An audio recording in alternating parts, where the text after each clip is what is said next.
This is the time as African women we must stand and, start talking, discussing these issues, debating them. We need to start to be deliberate about discussing this kind of issues, because for the longest time we have seen men in the forefront. But I want to believe you have created a platform where we as women we can start, discussing and coming up with a resolution on how to resolve issues that are affecting us on a daily basis. In real life, no one has ever been able to put me on a show with Madame ever in my entire life, except one program I did myself. So you could be the first one ever. Of course, we have been on this punch bag line. Today I was like, when I talked to her, she said, no, this, I said, no way. When I reach my limit, there's no stopping. No, nobody stops this. This limit was already like, I just want to find out from her, because it's not really easy. Your husband is out there. You don't know when she's coming or he's coming back home. You don't even sure if he'll come back home. This handsome, clever one right here. So it's just cool. It's okay. All right, now we have the queen right here. That is her. Woo! I first of all just want to clap. I want to clap, my sister. I want to clap. How have you been going on? I mean, we've been on. Yeah, forget about me. How have you been going on? Look at your hair. Like you're just sleeping like somebody because the husband is what is happening? Tell us, Malali.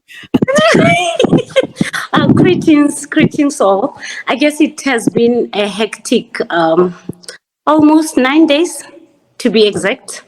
Yes. We couldn't sleep given that we are in different time zones. We are in South Africa, and him being in Dominican Republic, and of course in Jamaica. So it's been very hectic for us. But we are here, we are alive, we are kicking. Our hair are a bit funky, but we are fine. Wonderful. How's my daughter? For the king to come back home. Thank you. How's my daughter doing? Because she's the one that has been, when is daddy coming home? When is daddy coming home? How's the princess? No, they are all good. They have been praying for their father to come back home. The other one was saying, Mama. There's a DJ one called Shamiso, the outspoken one. The second born, of course. She was saying, Ma, when is daddy coming? Call him. I called him earlier. Call him. When is he coming back home? Is he serious now? And I tried to explain that, most of these issues are outside his control, but we trying our best. So, Madam Maponga, just tell us in very simple terms what you went through the process, tickets, connections, and to and fro. From your own side, even from when he started the journey from Jamaica, how difficult was it for you to get access to this process? I guess it's been hectic. For him to live here, it was a lesser hectic in the sense the Jamaican embassy in South Africa were very cooperating. There's a certain lady that perhaps, because I don't have her permission to mention her name, she was very helpful and assisting. And the king left. The whole havoc started, I guess, Saturday when he calls and say, I'm prohibited from proceeding to Sao Paulo, which is in Brazil. I guess, although it has been hectic and hectic emotionally, financially, and otherwise, I need to say that he has lost so many appointments that he was supposed to attend to last week. But I guess we have learned a lot, and we know that as Black South Africans, and as Blacks generally, we know that we are still oppressed. And in Sizulu, they say, Indelela. It means the road is still long for us, especially if you are Black and you are an African child. And how do I know that? I remember at some point I called I called the Brazilian embassy, and then they told me that I can do e-visa. And when I tried to do an e-visa online for him, it was only open for Canadians, Australians, and USA individuals. So any African person can't do an visa, which is actually quite easy because you pay the money and then you get a visa within an hour.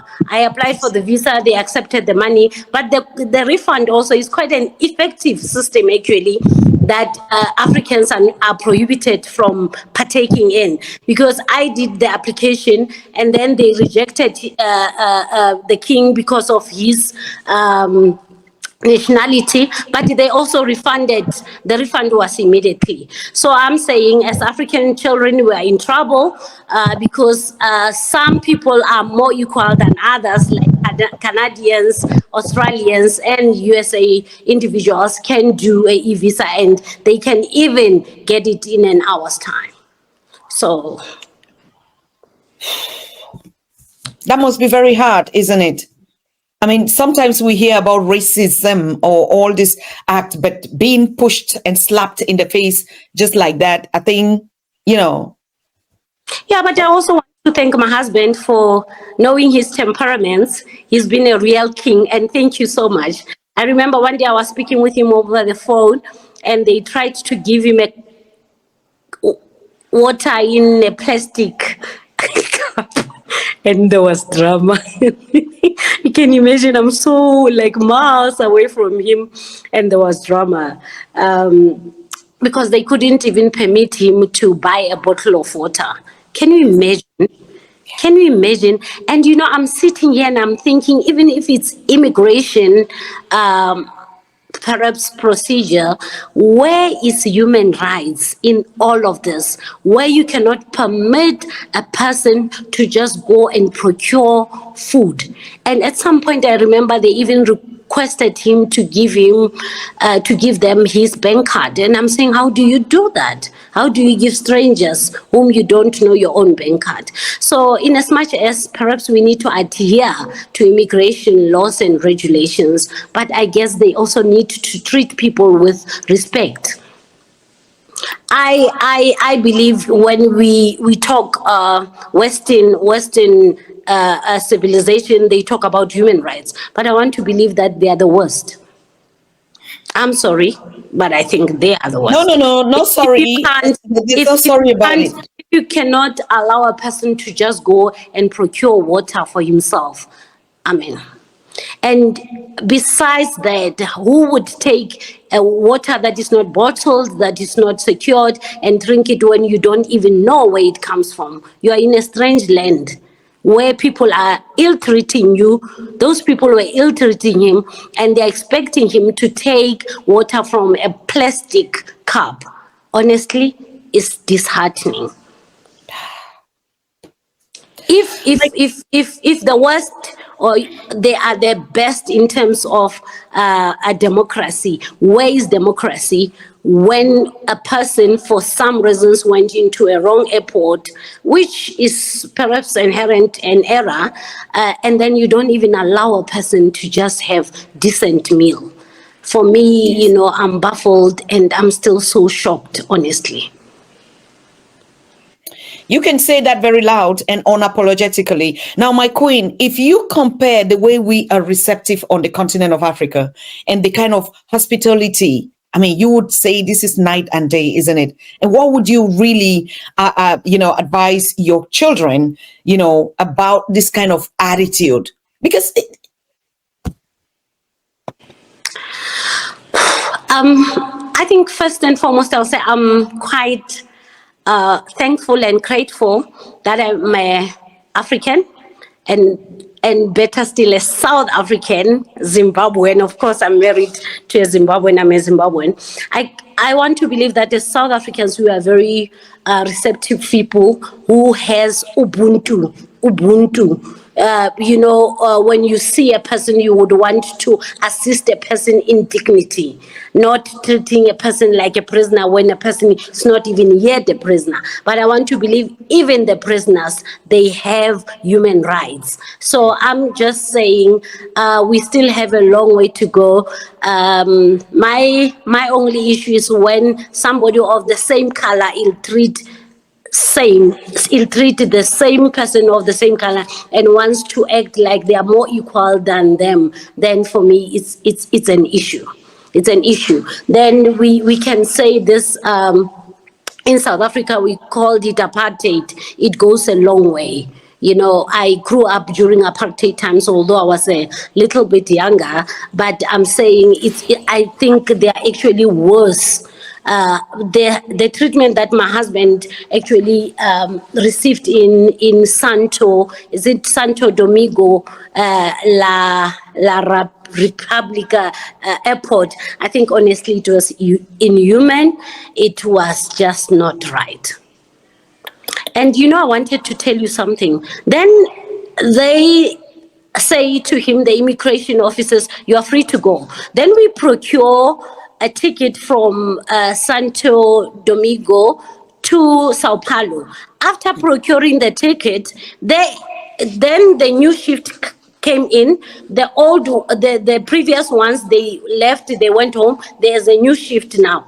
Those ones who are now new, they tell him that no, you can't go. Then they said no, the flight people, the Copa Airlines, they are saying you can't go. I called the Copa with them online. The Copa says no, we didn't say that. These are immigration procedures and we don't want to be involved. Now I asked the guy, I can't even remember his name. I asked him, why is my husband not going home? No, the Copa Airlines is saying it's not agreeing. When I call Copa Airline, no, ma'am, it's not us. It's immigration laws. So it was just one story after the other. But I still say somewhere, somehow, someone needs to be held accountable. Yes. Oh, yes. Somewhere, somehow, someone needs to be held accountable. I won't mention names, but somewhere, somehow, someone needs to be held accountable. We know already, but you know me, I would allow myself that we're not mentioning any names, but when it gets to the point where I will have to mention those names, please, I'm so sorry for those that are watching me. I would not withhold anything because we have to take responsibilities for our actions, isn't it? And we are mothers and we know how to make these corrections really fine. Yeah. They say if we also decide to be silent, and I would actually want to appreciate and thank you so much, because there are times where silence becomes a betrayal. And in this regard, I just want to thank you for pushing me to come and speak about these issues, because then if we don't speak about them, then our silence becomes betrayal to our brethren and the coming generation. That's the queen. Well spoken, correct, on point, particularly when you're a queen to a warrior, to a king that is in battle. Automatically, you are part of that process. Of course, everybody knew that at one point we'll have to have you here. We tried that last year, and we said we're doing our mother thing, and it's going to come up. But this one was really necessary for me to get you out of bed, because when our houses are on fire, I don't know how we can just be comfortable like that, my queen. I'm so sorry. I know it's very late out there, but something needed to have been done. Yeah, the truth is, even if I know he is safe where he is, but I can't rest. Yes. Yeah, because we need him home. Yeah. Like never before. Yeah, we need him home. I'm so sorry, my queen. I know we're still going to have a podcast. To say, bring him back. Bring the king back. Hashtag. We're going to that's why I asked him and that person again, are you sure? Thursday, like you are telling us, because we're just barely what today, and a couple of days I'm already so impatient. But let's say yes, we trust the process. Thursday is the deadline. If not, the revolution has to start. There's no stopping, no way anywhere that is going to continue again. Thank you very much, ma'am. What do you just want to say? I mean, the last word before you go to bed. A midnight As prayer to us. women, we cannot be silent. This is the time as African women we must stand and, start talking, discussing these issues, debating them. We need to start to be deliberate about discussing this kind of issues, because for the longest time we have seen men in the forefront. But I want to believe you have created a platform where we as women we can start, discussing and coming up with a resolution on how to resolve issues that are affecting us on a daily basis. Can you imagine, between you and I, can you imagine how many people bought those tickets and they never use them again? They are never refunded.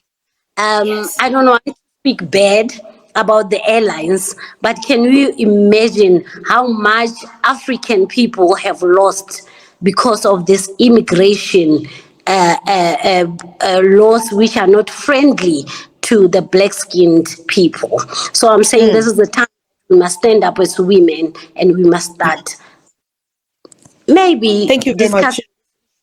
And of course, maybe to a certain extent, we should start protesting, aggressively so, protesting for such unnecessary immigration laws that are very abusive to an African child, to a black African child. Yes. Absolute, my mom, my queen. I think, like for far too long, we've allowed the men to take this battle. This battle is for the mothers right now. That's what I feel. I mean, I'm not beating around anything. I mean, in as much as we know that, they always come for the men so that they render us, vulnerable. But I think at one point in time, we need 1 million women. 1 million. Are we going to lead that? Trust us on that. We are going to lead that. Count me in, my queen. We are protesting, whether it's an aggressive protest, whether it's a peaceful protest, but I am in. Count me in. Thank you. Thank you so very much, my queen. Thank so you we so want much. to wish you a good night, because I know in South Africa now you guys, I think at midnight, or what time do you have there right now? It's actually 11 p.m. now. 11 p.m. Oh, now you go to bed, just drink your water. When I'm supposed to go to bed, then he's awake. When he is in bed, I'm awake. So it's been a hassle, but we shall overcome. Someday we shall overcome. This day. Thank you, Mom. Thank you so much, my queen. It's a blessing to have you here. Thank you. Thank you.